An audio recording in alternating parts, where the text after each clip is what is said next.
মানুষ কথা বলতে চতুর্দিকে একবার তাকায় নিত। আমি একজন রাজনৈতিক কর্মী হিসাবে আমার লজ্জা হয় যে কোনো রাজনীতিবিদ, কোনো নেতা নেত্রী পালিয়ে গিয়েছেন এই শব্দটা ব্যবহার করতে আমার লজ্জা হয়। তাদের হাতে অত্যাচারিত হয়নি এমন একজন মানুষও বাংলাদেশে খুঁজে পাওয়া যাবে না। এমনকি তারা তাদের উপরে অত্যাচার করেছে। তারা 15.5 বৎসর মানুষকে নির্যাতন করেছে, জুলুম করেছে, অধিকার কেড়ে নিয়েছে। অদেখা অলিখিত পায়ে বেড়ি, হাতে হ্যান্ডকাপ আর 2 টুটে তারা তালা ঝুলিয়ে দিয়েছিল।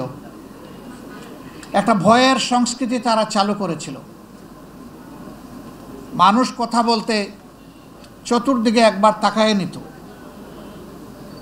আমার কথা কে শুনছে, পরবর্তী কনসিকুয়েন্স আমার কি হতে পারে, এগুলা চিন্তা করে মানুষ তার মনের কথা মুখে প্রকাশ করতে ভয় পেত, প্রকাশ করত না। যারা 2-1 জন সাহস করে প্রকাশ করতেন তাদের পরিণতি কি হয়েছে আমরা সেটা দেখেছি।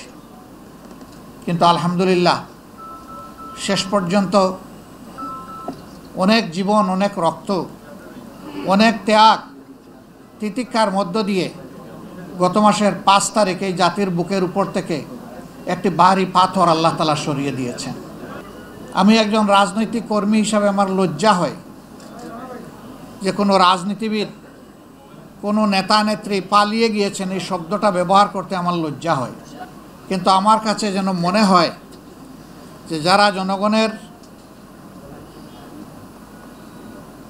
খেদমত করার দায়িত্বে এসে জনগণের মালিক বনে গিয়েছিলেন, তারা যখন মিথ্যা মালিকানা ছেড়ে কে কোন দিকে পালাবেন, সেই পালিয়ে যাওয়াটা এর চাইতেও আমার কাছে মনে হয়েছে ভয়ঙ্কর রাজনৈতিক দৃষ্টিকোণ থেকে। কেন তারা পালালেন? পালাতে হলো কেন? তারা জানেন তারা কি পরিমাণ অপকর্ম করেছেন, মানুষের উপর জুলুম করেছেন, মানুষের হক নষ্ট করেছেন, সম্পদ লুণ্ঠন করেছেন, দেশের বাইরে টাকা পাচার করেছেন, অন্যায় অত্যাচার করেছেন।